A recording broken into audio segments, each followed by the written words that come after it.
Obutakanya masekati ga Phoebe 971 okosako ne Calvin Kayanja bubu no video je nkuletedde njagala gwe kenyinyo jeulilireko songa ate ebizuse ebipya ku mulambo gwa Kapeesa n'enfaye munnange nabyo wetaaga obimanyeko simanyi kikigwe kyogenda kulowooza ng'omaze okulaba akatambi kano ddala kituufu ewali omulambo gwa Kapeesa mu ddwaliro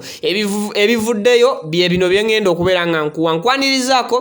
omukutu tusinzira buterevu ku Viki exclusive akuweereza simulala bampita Viki munansonyiwa eddoboozi olunaku olwaleero senyiga yanfunziza naye nja kubutereera mpola mpola Hajati Kalodo alomba dduwa erigwayira ebizibu ebyenjawulo era ebikusumbuwa wali badde omweyuna ng'akulombera edduwa ey'ensonga sente zikuyita mu ngalo emikisa toyina business zikutawanya amaka ga Uganda n'ebizibu ebirala mukubireko enamba esembyayo 067 kale video bamaze okubanga ate ogiwaka like n'okusubscribinga bwoba tosubscribinga ku channel eno katutandikirewo bwe tuti Calvin Rich Kayanja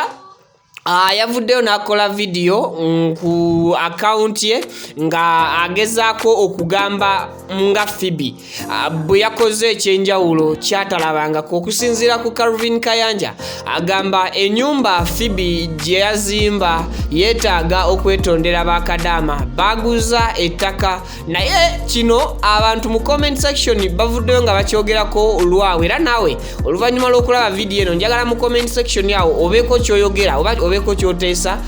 ku ndowooza ya Calvin Kayanja mu butakanya we masekati ne Phoebe kati Enyumba ye yaleese obuzibu Phoebe real estate ye yavuddeko obuzibu ye lwaki mbyogera kambikuwe gwe kenyini obyewuliddeko naye nga sinaba bikuwa nkujukiza obuterabira video giwaka like okusubscribinga sako n'okusharinga content waffe bibino kambirabe ate nkomewo n'ebyomulambo gwa Kapeesa banange muntagingire Phoebe ndaba oba siraba eno y'ennyumba yo nze sirabanga ku nyumba gye bakuba plaster nga tennayibwa na biimu kale naye nga tebannagisereka ne mugikuba ne plaster Phoebe muntagingire bannange mumugaye nti president kino ng'alabye ekyewuunyisa enyumba ne mugikuba plaster ng'ekyali ku ddaamu koosi tennayita na madinisa mwe ne mugamba nti mugikubye plaster mwenda ne wabweru ndaba bulungi bannange munyambeko okuleka mwe mweka abaakulira muze ogusiisira naye ffe noga nti enyumba bagikubye plaster naye ng'enyumba tennaserekebwa tonnagisaamu nzigi tonnayiwako wadde biimu tennayita na madinisa eraga nti ekyazimbibwa kati bwamaze okuba plaster ate bulooka endala ezeyongerako pagondi Phoebe mumontagingire mugaye nti president wano tategeddeewo Phoebe estate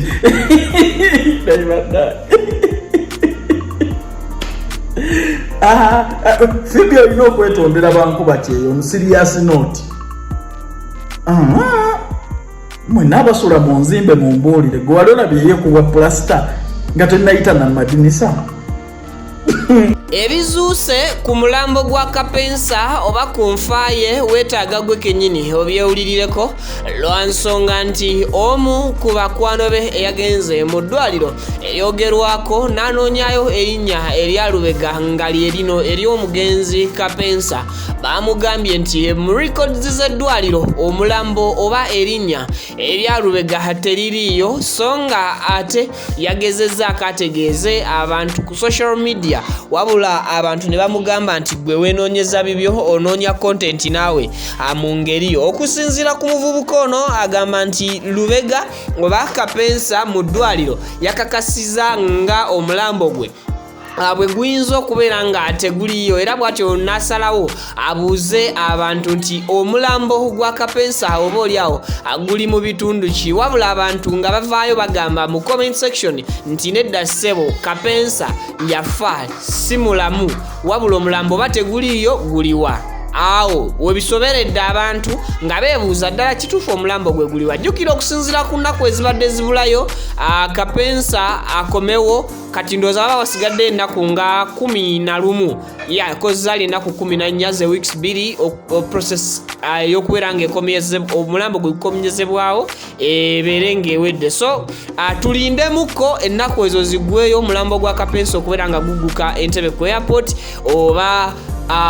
mu comment section gwe kikyolowooza. Kale anze mbasibulidde wano kambalekere video y'omuvubuka ono ng'agezaako okunyonyola biki ebyabadde mu ddwaliro ewasuubirwa okubeera omulambo gwa Kapeesa. Naye nga omanyi nti mikwano gye egyasigaza documents ze tugezezaako okukozesa amannya ge n'ebifaananyi naye nga tusinze kukozesa bifaananyi okumanya ki ekituufu ekimuliko. Banayawulira nga kyagala kuwuliza byenjogera oli baddemba okugenda n'oleka abo abasobola okuwuliriza kuba ababadde balindiridde okuwuliriza ensonga zawe ezibadde zitambula ne bawuliriza.